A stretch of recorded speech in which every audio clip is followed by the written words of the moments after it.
اللہ تعالیٰ کی قدرتوں میں سے اور اس کے انعامات میں سے ایک یہ ہے کہ اس نے زمین کے اندر نباتات کو، پودوں کو اور درختوں کو اگایا ہے۔ یہ جو کام ہے وہ صرف اللہ تعالیٰ ہی کرتا ہے۔ اسی لیے سورۃ واقعہ میں فرمایا کہ یہ جو تم بیج بوتے ہو وہ تم اگاتے ہو یا ہم اگاتے ہیں؟ تو ظاہری شکل انسان کرتا ہے، لیکن اس کو اگانے والی ذات صرف اور صرف اللہ تعالیٰ کا۔ ان میں اللہ کی قدرتوں کا اظہار بھی ہوتا ہے اور اس کی نعمتوں کا بیان بھی ہوتا ہے۔ اس زمانے میں آپ دیکھ لیں کہ عالمی درجہ حرارت بڑھ رہا ہے اور اس کو کم کرنے میں درختوں کا بڑا رول ہے۔ اسی لیے باقاعدہ یہ تحریکیں چل رہی ہیں کہ زیادہ درخت لگائے جائیں، جنگلات بڑھائے جائیں تاکہ عالمی درجہ حرارت کو کنٹرول کیا جا سکے۔ اسی طرح ایک بہت بڑا ایشو جو ہے وہ فضائی آلودگی کا ہے، اور مختلف اداروں کی طرف سے انڈیکس آتے ہیں کہ کس شہر میں زیادہ فضائی آلودگی ہے۔ اس وقت آپ لاہور میں موجود ہیں، لاہور کا بھی اکثر و بیشتر نام آتا رہتا ہے، فضائی آلودگی میں بہت آگے ہے۔ تو فضائی آلودگی کو کم کرنے میں بھی درختوں کا بڑا کردار ہے، اور اس کا ایک پہلو یہ ہے کہ چونکہ یہ مختلف گیسز کو، کاربن ڈائی آکسائڈ کو جذب کرتے ہیں اور آکسیجن چھوڑتے ہیں، اور فضا کے اندر نمی جو ہے وہ درختوں کی وجہ سے پیدا ہوتی ہے۔ جڑوں کے ذریعے سے جو پانی جذب کرتے ہیں وہ پتوں کے ذریعے سے فضا میں پھیلتا ہے، اور اس کا احساس کیا جا سکتا ہے۔ اس میں کوئی دلائل کی ضرورت نہیں ہے کہ جہاں بہت زیادہ درخت ہوتے ہیں وہاں کی آب و ہوا، اور جہاں کوئی درخت نظر نہ آتا ہو وہاں کی آب و ہوا کتنی خشک ہوتی ہے۔ تو یہ اللہ تعالیٰ کے احسانات میں سے، اور پھر یہ چیز کہ جو جنگلی حیات ہے اس کا بھی دار و مدار ان درختوں پر ہے۔ درختوں کے پتے جانوروں کی غذا کا بہت بڑا اور بہت اہم جز ہیں۔ بعض وہ علاقے جہاں پر نہریں جاری ہوتی ہیں، دریا بہتے ہیں، وہاں پر زمین کے کٹاؤ کو روکنے کے لیے یہ درخت بہت ممید و معاون ثابت ہوتے ہیں۔ اور وہ علاقے جہاں پر سوئی گیس وغیرہ نہیں ہوتی یا اور متبادل ذرائع ایندھن کے نہیں ہوتے، تو ایندھن کی بہت بڑی ضرورت کو بھی ان درختوں کے ذریعے سے پورا کیا جاتا ہے۔ ظاہر اس پر انسان کی زندگی کا دار و مدار ہے۔ تو یہ بھی بہت بڑی اللہ سبحانہ و تعالیٰ کی نعمت ہے، اور میں نے کہا قدرت بھی ہے، اس لیے تو فرمایا سورۃ یاسین میں سبز درخت میں سے جو آگ پیدا کرتا ہے وہ ہم کرتے ہیں، آپ نہیں کرتے۔ الذی جعل لکم من الشجر الاخضر نارا فاذا انتم منہ توقدون۔ مہنگائی کا زمانہ ہے، بڑے بڑے بل آتے ہیں بجلی کے، تو اگر درختوں کی کثرت ہو کسی علاقے میں تو نسبتاً وہاں پر بجلی کم استعمال کرنے کی ضرورت پیش آتی ہے، آب و ہوا کے بہتر ہونے کی وجہ سے۔ انرجی کرائسس کا مسئلہ ہے وہ بھی کسی حد تک کم ہو جاتا ہے درختوں کے ذریعے سے۔ جتنے درخت موجود ہیں اگر یہ بالکل نہ ہوں تو اس کے بعد کتنی ضرورت ہوگی، اور اس کے بعد کتنے ہمارے بل جو ہیں وہ زیادہ آئیں گے، اس کا بھی اندازہ کیا جا سکتا ہے۔ اسی طرح بہت سی انڈسٹریز ہیں، خاص کر فرنیچر کی، اس کا را مٹیریل جو ہے وہ ان درختوں کے ذریعے سے پورا کیا جاتا ہے، اور بہت ساری جو پیپر ملز ہیں وہ درختوں کے ذریعے سے چل رہی ہیں۔ غذائی ضروریات کو پورا کرنے میں بھی ان نباتات کا، پودوں کا بڑا رول ہے۔ میڈیسن میں ان پودوں کا، نباتات کا اور درختوں کا بہت بڑا کردار ہے، اور ایک تحقیق اور اندازے کے مطابق جو کاروباری حجم ہے ان میڈیسنز کا جو جڑی بوٹیوں اور درختوں سے تیار ہوتی ہیں وہ 83 ارب ہے، یعنی 83 ارب کاروباری حجم ہے دنیا میں۔ ان میڈیسنز کا جو درختوں سے اور جڑی بوٹیوں سے تیار ہوتی ہے. ذرا یہ پوری دنیا کے اندر اب یہ جو ان جڑی بوٹیوں کے اندر اللہ نے بیماریوں کی شفا رکھ دی. بہت سی جڑی بوٹیاں وہ بھی جن کا حدیث میں بھی ذکر آتا ہے، وہ آپ سنتے رہتے ہیں. ایک اور چیز یہ ہے کہ جو علاقے جہاں پر شور و شرابہ بہت زیادہ ہوتا ہے، وہاں پر جو نئے شہر بنتے ہیں اس میں اگر صحیح مینجمنٹ کے مطابق بنے تو وہاں پر پھر اہتمام کیا جاتا ہے کہ درخت زیادہ لگایا جائے. اگر وہاں پر بہت زیادہ مشینیں لگی ہوئی ہوں تو آس پاس درخت زیادہ ہونے چاہیے تاکہ جو صوتی آلودگی ہے، آوازوں کی جو آلودگی ہے جو انسانوں کو ڈسٹرب کرتی ہیں زیادہ آوازیں، وہ کم ہو جاتی ہیں. اس لیے تعلیمی اداروں میں اور ایسی ساری جگہوں پر جہاں پر شور زیادہ ہوتا ہے وہاں پر درخت زیادہ ہوں گے تو جس کو ہم صوتی آلودگی کہہ رہے ہیں وہ کم ہو جائے. یہ اور اس قسم کے بہت سارے ایسے فوائد ہیں جو ان درختوں کے ذریعے سے ہمیں حاصل ہوتے ہیں. اسی وجہ سے بلا وجہ درختوں کو کاٹنا، انہیں نقصان پہنچانا یا انہیں قابل استعمال نہ رہنے دینا، انہیں پراگندہ کرنا، ان کے قرب و جوار کی جگہوں کو گندہ کرنا کہ ان سے سایہ حاصل نہ کیا جا سکے، وہاں کوئی آرام نہ کر سکے، یا اس قسم کی کوئی بھی صورتحال پیدا کرنا، اور شریعت اس بارے میں رہنمائی کرتی ہے. میں عمداً بہت ساری آیات اور احادیث کی طرف اشارہ نہیں کر رہا، ان کی تفصیل میں نہیں جا رہا، کیونکہ میں چاہتا ہوں کہ ایک پورا اسکیچ جو ہے شجر کاری کے حوالے سے اسلام کی تعلیمات میں وہ پیش کر دیا جائے. نبی علیہ السلام فرماتے ہیں اتقوا الملاعن، فرماتے 3 ایسے کام ہیں جن کی وجہ سے لوگ لعنتیں کرتے ہیں، تو ان لعنت والے کاموں سے اپنے آپ کو بچاؤ. البراز فی الموارد، ایسی جگہوں پر انسانی ضروریات کو پورا کرنا، بول و براز کرنا جہاں مسافر آتے ہیں، مسافر ٹھہرتے ہیں. اور عام طور پر اس زمانے کے حساب سے ذرا آپ نے بات فرمائی نا، تو مسافر چل رہے ہیں، راستے میں کہیں کوئی درخت آ گیا، وہاں کچھ دیر ٹھہر رہی ہے، تو وہاں اگر جگہ پاک یا صاف ستھری نہیں ہوگی تو مسافر اس کا سایہ کیسے حاصل کر سکتا ہے. اس لیے نبی علیہ السلام نے فرمایا کہ البراز فی الموارد والظل، مسافروں کی آنے جانے کی جگہوں میں اور جو سائے کی جگہ ہے وہاں پر بول و براز سے اپنے آپ کو بچاؤ. اب کسی درخت کے نیچے کسی آدمی نے آرام کرنا اور وہاں کسی آدمی نے اپنی ضرورت پوری کی ہوئی ہو تو ظاہر ہے وہ لعنتہ نہیں کرے گا نا. اور دیکھ لیں آپ، میں نے پہلے عرض کیا کہ لاہور شہر میں آپ جہاں پر مسافروں کی زیادہ آمد و رفت ہو وہاں پر اس طرح کی حرکتیں بالکل زیب نہیں دیتی، لیکن ہمارے ہاں شاید ایسی جگہوں کو لوگ منتخب کرتے ہیں لوگوں کو اذیت پہنچانے کے لیے. اس میں ظاہر ہے وہ مسافر بھی ہو سکتے ہیں، باقی لوگ بھی ہو سکتے ہیں. اسلام کی تعلیمات تو سب کے لیے ہے نا، مسافروں کے لیے بھی وہی اسلام کی تعلیم ہے اور غیر مسافر مقیم جو ہیں ان کے لیے بھی وہی تعلیم ہے. تیسری بات فرمائی وقاریۃ الطریق، جو کھلے راستے ہیں جہاں پر لوگوں کی عام آمد و رفت ہوتی ہے وہاں پر بھی آپ نے فرمایا کہ بول و براز سے اپنے آپ کو بچاؤ.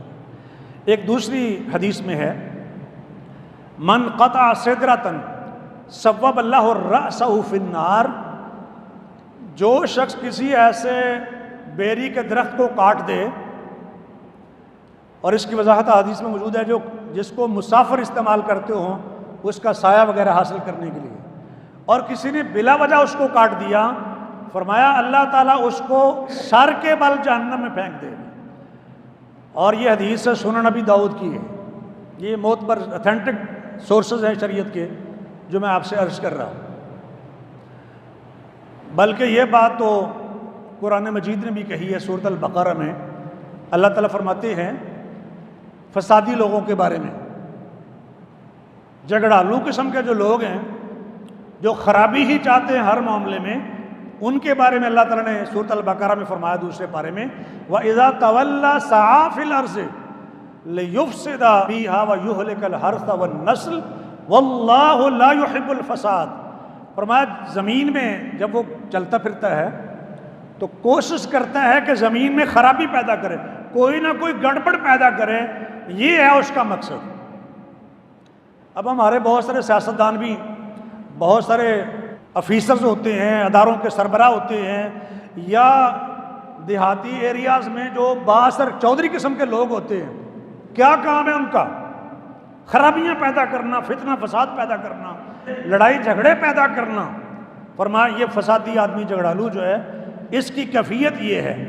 ساتھ ہی فرمایا وَيُهْلِكَ الْحَرْثَ وَالنَّسْلَ، وہ کھیتیوں کو برباد کرتا ہے، انسانوں کو تباہ کرتا ہے، جبکہ حقیقت یہ ہے وَاللَّهُ لَا يُحِبُّ الْفَسَادَ، اللہ فساد کو پسند نہیں کرتا۔ اور دیگر مقامات پر فرمایا کہ اللہ تعالیٰ فساد کرنے والوں سے محبت نہیں کرتا، اللہ اصلاح کرنے والوں سے محبت فرماتے ہیں۔ ہم بھی بعض دفعہ ایسے فیصلے کرتے ہیں جس سے لڑائی جھگڑا پیدا ہوتا ہے، فساد پیدا ہوتا ہے، خرابی پیدا ہوتی ہے، اچھا بھلا سسٹم چل رہا ہوتا ہے، اس کو ہمارے کسی فیصلے پر سے وہ سارا کام جو خراب ہو جاتا ہے۔ ایسے لوگوں کو اور ایسے کاموں کو اللہ پسند نہیں فرماتے۔ یہ تو قرآن کا فیصلہ ضمن ایک اور بات کی طرف میں نے اشارہ کرتا ہے۔ حضرت علی رضی اللہ تعالیٰ عنہ بیان فرماتے ہیں کہ نبی علیہ الصلوۃ والسلام جب کسی لشکر کو بھیجتے اور اس لشکر کو ہدایات دیتے، ظاہر جنگ کرنی ہے آپ نے، اور جنگ میں تو پھر جو چیزیں سامنے آتی ہیں لوگ رگڑ دیتے ہیں، تہس نہس کر دیتے ہیں۔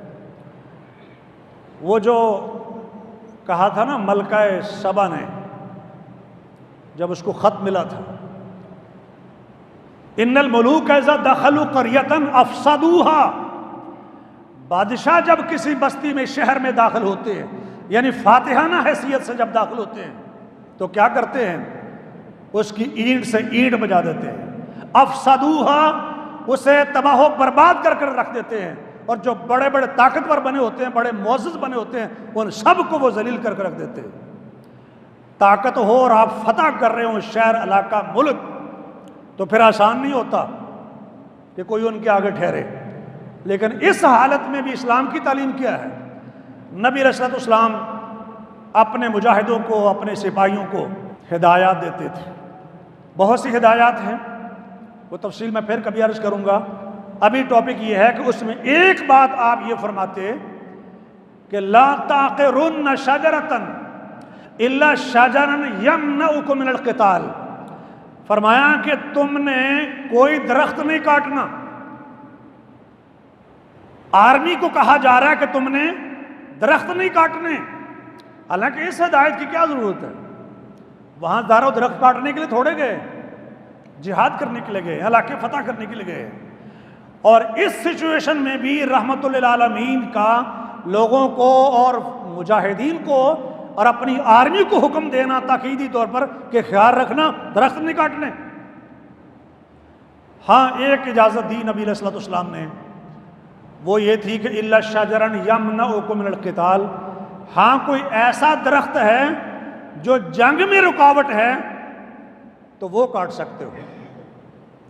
اس لیے جب بنو نذیر یہودیوں کا محاصرہ کیا گیا تھا نا مدینہ طیبہ میں، تو نبی علیہ السلام نے کھجوروں کے کچھ درخت کٹوا دیے تھے، تو انہوں نے شور مچایا، دیکھو جی یہ تو عالمی قوانین کی خلاف ورزی ہے، درخت کاٹنے کا کیا تعلق ہے، یہ تو فساد ہے۔ گویا کہ اس وقت کے دنیا کے قوانین بھی یہی تھے کہ درختوں کو خام خواہ نہیں کاٹتے۔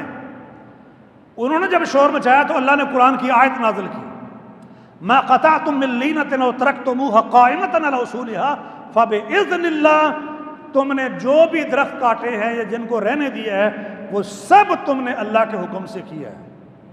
حالانکہ وہ اللہ کا حکم قرآن میں نہیں آیا تھا، اللہ نے براہ راست اپنے پیغمبر کو اجازت دے دی تھی۔ تو اللہ کے سارے احکام قرآن میں نہیں آتے ہیں، اللہ نے ایک پیغمبر بھی مبعوث کیا ہے، اللہ ڈائریکٹ بھی حکم دیتے ہیں، اور اسی کو حدیث کہتے ہیں یا وحی خفی کہتے ہیں، قرآن کے علاوہ وحی۔ اور قرآن کہتا ہے کہ قرآن کے علاوہ بھی وحی نبی علیہ السلام پر نازل ہوتی تھی، یہ الگ موضوع ہو جائے گا۔ ابھی یہ عرض کر رہا ہوں کہ اللہ کے نبی علیہ السلام نے وہ درخت کٹوائے تھے جو رکاوٹ بن رہے تھے حملہ کرنے میں، اور جب اعتراض کیا گیا تو اللہ نے آیت نازل کی کہ اس کی اجازت ہے، یہ اللہ کے حکم سے ہوا ہے۔ تو نبی علیہ السلام بھی یہی فرماتے تھے درخت نہیں کاٹنے، ہاں جو جنگ میں رکاوٹ بنے وہ تم کاٹ سکتے۔ اور نبی علیہ السلام کے ماننے والے بھی ایسے ہی تھے، خلفائے راشدین نے بھی اسی کے مطابق ہدایات دی۔ ابھی آپ حضرت علی رضی اللہ تعالیٰ عنہ سے بروی حدیث سن رہے تھے، نبی علیہ السلام کا ارشاد، حضرت ابو بکر رضی اللہ تعالیٰ عنہ بحیثیت خلیفہ کے جب کوئی لشکر بھیجتے تو اس عسکر کو نبی علیہ السلام حکم دیتے، اور اس میں حکم وہی دیتے جو نبی علیہ السلام دیا کرتے تھے۔ اور اس میں تھوڑی سی وضاحت بھی ہے. ایک تو یہ فرماتے جیسے کہ شام کی طرف آپ نے اپنا لشکر بھیجا تو فرمایا لا تقطعن شجرا مثمرا، کوئی پھلدار درخت تم نے نہیں کاٹنا. اور بھی ہدایات ہیں لیکن میں صرف اپنے ٹاپک کے حوالے سے جو دو باتیں ہیں وہ عرض کر رہا ہوں. فرمایا ولا تخرقن نخلا، اور پھر تم نے باغات کو آگ نہیں لگانے. لشکر ہے نا آگ لگا دیتے ہیں، شہروں کو آگ لگا دی، باغات کو، کھیتیوں کو آگ لگا دی، تباہ و برباد کر کے رکھ دیا. یہ کام نہیں کرنا.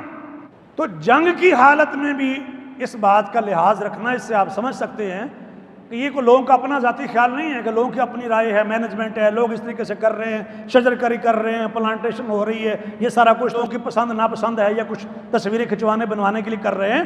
اسلام کی تعلیمات ہیں.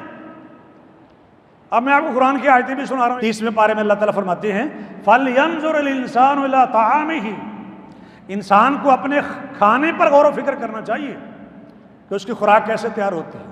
أَنَّ سَبَبْنَا الْمَاءَ صَبًّا، ہم خوب پانی برساتے ہیں. ثُمَّ شَقَقْنَا الْأَرْضَ شَقًّا، پھر زمین کو ہم اچھی طرح پھاڑتے ہیں. فَأَنبَتْنَا فِيهَا حَبًّا، اور پھر ہم اس سے اناج پیدا کرتے ہیں. وَعِنَبًا، انگور پیدا کرتے ہیں. وَقَضْبًا، سبزیاں ترکاریاں پیدا کرتے ہیں. وَزَيْتُونًا، اور زیتون کے درخت. وَنَخْلًا، کھجور کے. وَحَدَائِقَ غُلْبًا، اور گنے باغات.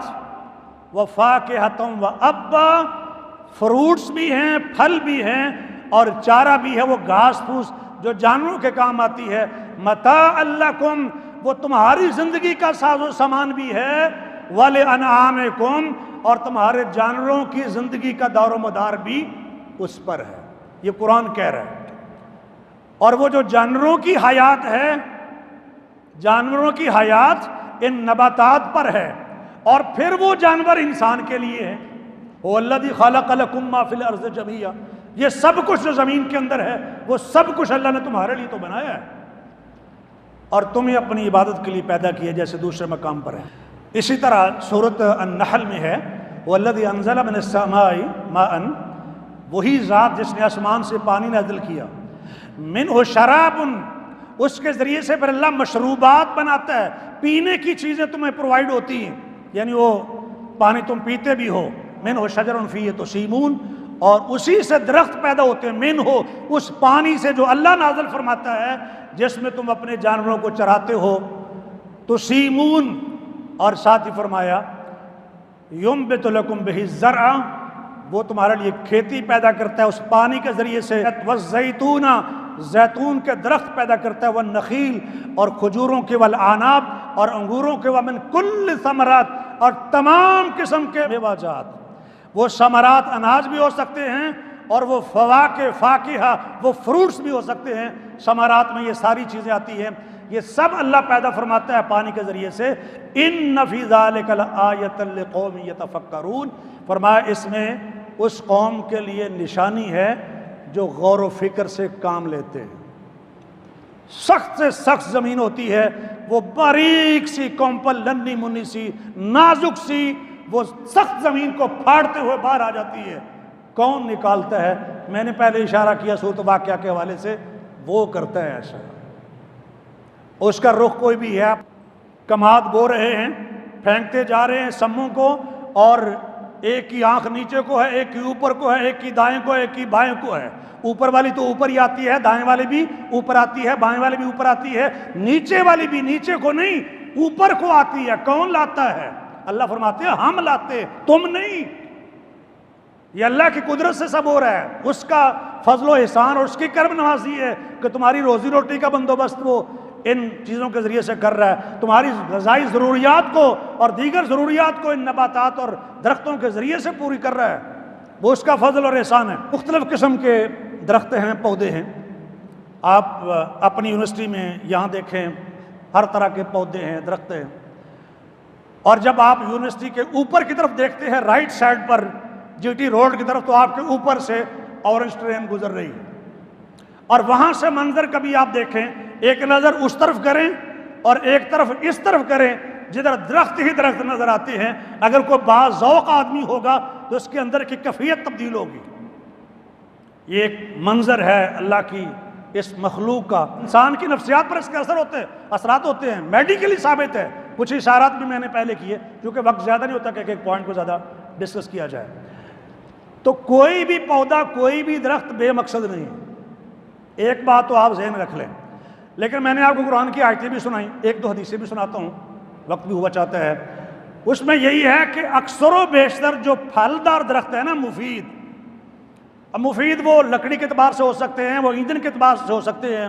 اب وہ درخت بھی ہیں، نہ تو ان کی خوشبو ہے، نہ ان کی لکڑی ہے، نہ ان کا کوئی پھل ہے، نہ ان کو کوئی انسان کھاتا ہے، نہ کوئی جانور کھاتا ہے، اور خوبصورتی بھی کوئی نہیں ہے خاص۔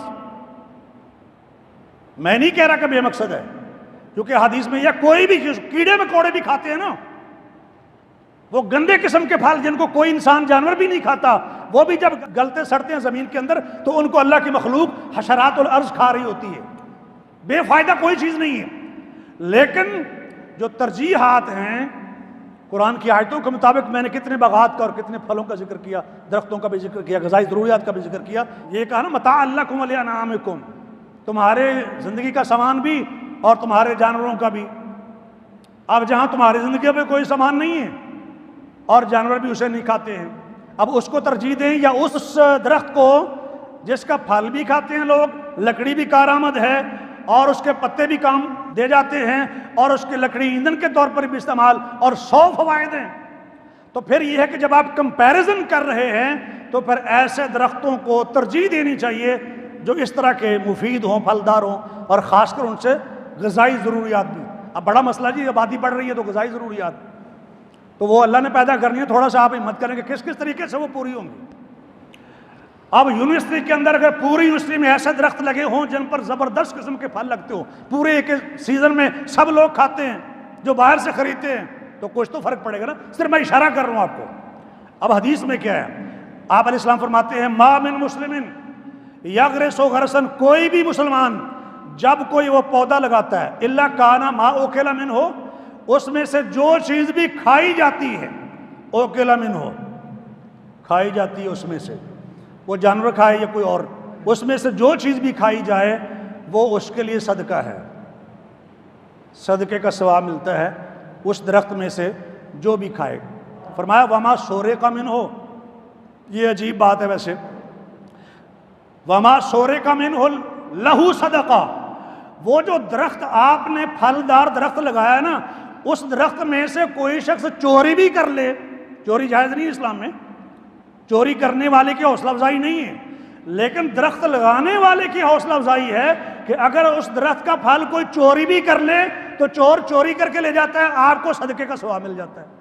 صحیح مسلم کی حدیث ہے، کوئی کچی بات بھی نہیں عرض کر رہا آپ سے۔ وما سورقہ، جو چوری ہو جائے درخت لگانے والے کو اس کا ثواب تو باہر کب ملے گا۔ تیسری بات فرمائی وما اکل السبع، جس درخت میں سے جانور کھا جاتے ہیں، فہو لہ صدقہ، وہ بھی اس کے لیے صدقہ ہے۔ اور فرمایا وما اکلت الطیر، اور اس درخت میں سے جو پرندے کھا جاتے ہیں، فہو لہ صدقہ، وہ بھی اس کے لیے صدقہ ہے۔